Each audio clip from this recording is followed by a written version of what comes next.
ਤੇ ਹਰਜੋਤ ਸਿੰਘ ਜੀ ਨਾਲ ਦੇ ਨਾਲ ਦੱਸਦੇ ਜਾਈਏ ਯੂਐਨ ਨੇ ਤੇ ਹੋਰ ਕਈਆਂ ਨੇ ਜਿਹੜਾ ਇਸ ਦੇ ਉੱਤੇ ਚਿੰਤਾ ਪ੍ਰਗਟਾਈ ਹੈ, ਖਾਸ ਕਰਕੇ ਰਾਸ਼ਨ ਨੂੰ ਲੈ ਕੇ, ਸਾਫ਼ ਪਾਣੀ ਨੂੰ ਲੈ ਕੇ, ਬਿਜਲੀ ਨੂੰ ਲੈ ਕੇ ਵੀ ਉੱਥੇ ਇਦਾਂ ਦੀ ਚੀਜ਼ ਦੇ ਉੱਤੇ ਬਹੁਤ ਜ਼ਿਆਦਾ ਸਮੱਸਿਆ ਬਣੀ ਪਈ ਆ। ਬੀਤੇ ਦਿਨਾਂ ਦੇ ਵਿੱਚ ਐਂਟਨੀ ਬਲਿੰਕਨ ਜਿਹੜੇ ਆ ਉਹਨਾਂ ਨੇ ਇਹ ਕਿਹਾ ਸੀਗਾ ਵੀ ਭਾਈ ਇਜ਼ਰਾਈਲ ਦੇ ਕੋਲ ਮਹੀਨੇ ਨਹੀਂ ਕੁਛ ਹਫ਼ਤੇ ਹੀ ਨੇ ਆਪਣੀ ਜਿਹੜੀ ਤੁਸੀਂ ਕਰ ਰਹੇ ਆ ਮਿਲਟਰੀ ਦੇ ਨਾਲ ਹਮਲੇ ਕਰ ਰਹੇ ਆ ਵੀ ਇੰਨਾ ਕੁ ਟਾਈਮ ਜਿਹੜਾ ਉਹ ਬਣਿਆ ਆ। ਉਧਰ ਅਮਰੀਕਾ ਦੇ ਇਨਸਾਈਡ ਜੋ ਬਾਈਡਨ ਨੂੰ ਕਿਉਂਕਿ ਅਗਲੇ ਸਾਲ ਇਲੈਕਸ਼ਨਾਂ ਆ ਉਸ ਜੀ ਦਾ ਵੀ ਨੁਕਸਾਨ ਜਿਹੜਾ ਝੱਲਣਾ ਪੈ ਰਿਹਾ ਇਸ ਵਾਰ ਦੇ ਕਰਕੇ ਬਹੁਤ ਸਾਰੇ ਜਿਹੜੇ ਮੁਸਲਿਮ ਵੋਟਰਸ ਨੇ ਉਹਨਾਂ ਨੇ ਆਲਰੇਡੀ ਐਲਾਨ ਕਰਨਾ ਸ਼ੁਰੂ ਕਰ ਦਿੱਤਾ ਵੀ ਭਾਈ ਅਸੀਂ ਨਹੀਂ ਵੋਟ ਪਾਉਣੀ ਬਾਈਡਨ ਹੁਣਾਂ ਨੂੰ। ਸੋ ਉਹਨਾਂ ਦੇ ਉਲਟ ਜਿਹੜਾ ਡਿਸਕੰਟੈਂਟ ਆ ਉਸ ਨੂੰ ਲੈ ਕੇ ਵੀ ਉਹਨਾਂ ਦੀ ਚਿੰਤਾ ਜਿਹੜੀ ਆ ਉਹ ਵਧੀ ਪਈ ਹੈਗੀ ਹੈ। ਸੋ ਦੇਖੋ ਅੱਗੇ ਕੀ ਜਿਹੜਾ ਉਹ ਬਣਦਾ ਆ। ਉਹ ਅਮਰੀਕਾ ਨੇ ਖੁੱਲੇ ਹੱਥ ਦਿੱਤੇ ਹੋਏ ਆ, ਪੂਰੀ ਸਪੋਰਟ ਜਿਹੜੀ ਆ ਉਹ ਇਜ਼ਰਾਈਲ ਦੀ ਇਸ ਟਾਈਮ ਕਰ ਰਿਹਾ ਹੈਗਾ।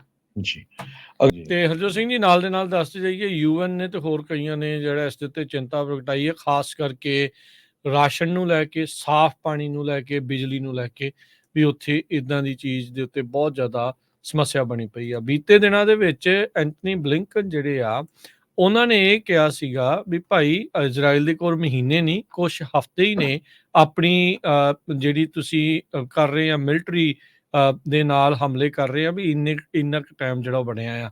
ਉਧਰ ਅਮਰੀਕਾ ਦੇ ਇਨਸਾਈਡ ਜੋ ਬਾਈਡਨ ਨੂੰ ਕਿਉਂਕਿ ਅਗਲੇ ਸਾਲ ਇਲੈਕਸ਼ਨਾਂ ਆ ਉਸ ਜੀ ਦਾ ਵੀ ਨੁਕਸਾਨ ਜਿਹੜਾ ਝੱਲਣਾ ਪੈ ਰਿਹਾ ਇਸ ਵਾਰ ਦੇ ਕਰਕੇ ਬਹੁਤ ਸਾਰੇ ਜਿਹੜੇ ਮੁਸਲਿਮ ਵੋਟਰਸ ਨੇ ਉਹਨਾਂ ਨੇ ਆਲਰੇਡੀ ਐਲਾਨ ਕਰਨਾ ਸ਼ੁਰੂ ਕਰ ਦਿੱਤਾ ਵੀ ਭਾਈ ਅਸੀਂ ਨਹੀਂ ਵੋਟ ਪਾਉਣੀ ਬਾਈਡਨ ਹੁਣਾਂ ਨੂੰ। ਸੋ ਉਹਨਾਂ ਦੇ ਉਲਟ ਜਿਹੜਾ ਡਿਸਕੰਟੈਂਟ ਆ ਉਸ ਨੂੰ ਲੈ ਕੇ ਵੀ ਉਹਨਾਂ ਦੀ ਚਿੰਤਾ ਜਿਹੜੀ ਆ ਉਹ ਵਧੀ ਪਈ ਹੈਗੀ ਹੈ। ਸੋ ਦੇਖੋ ਅੱਗੇ ਕੀ ਜਿਹੜਾ ਉਹ ਬਣਦਾ ਆ।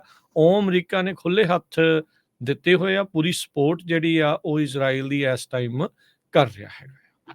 ਜੀ ਤੇ ਹਰਜੋਤ ਸਿੰਘ ਜੀ ਨਾਲ ਦੇ ਨਾਲ ਦੱਸਦੇ ਜਾਈਏ ਯੂਐਨ ਨੇ ਤੇ ਹੋਰ ਕਈਆਂ ਨੇ ਜਿਹੜਾ ਇਸ ਦੇ ਉੱਤੇ ਚਿੰਤਾ ਪ੍ਰਗਟਾਈ ਹੈ, ਖਾਸ ਕਰਕੇ ਰਾਸ਼ਨ ਨੂੰ ਲੈ ਕੇ, ਸਾਫ਼ ਪਾਣੀ ਨੂੰ ਲੈ ਕੇ, ਬਿਜਲੀ ਨੂੰ ਲੈ ਕੇ ਵੀ ਉੱਥੇ ਇਦਾਂ ਦੀ ਚੀਜ਼ ਦੇ ਉੱਤੇ ਬਹੁਤ ਜ਼ਿਆਦਾ ਸਮੱਸਿਆ ਬਣੀ ਪਈ ਆ। ਬੀਤੇ ਦਿਨਾਂ ਦੇ ਵਿੱਚ ਐਂਟਨੀ ਬਲਿੰਕਨ ਜਿਹੜੇ ਆ ਉਹਨਾਂ ਨੇ ਇਹ ਕਿਹਾ ਸੀਗਾ ਵੀ ਭਾਈ ਇਜ਼ਰਾਈਲ ਦੇ ਕੋਲ ਮਹੀਨੇ ਨਹੀਂ ਕੁਛ ਹਫ਼ਤੇ ਹੀ ਨੇ ਆਪਣੀ ਜਿਹੜੀ ਤੁਸੀਂ ਕਰ ਰਹੇ ਆ ਮਿਲਟਰੀ ਦੇ ਨਾਲ ਹਮਲੇ ਕਰ ਰਹੇ ਆ ਵੀ ਇੰਨਾ ਕੁ ਟਾਈਮ ਜਿਹੜਾ ਉਹ ਬਣਿਆ ਆ।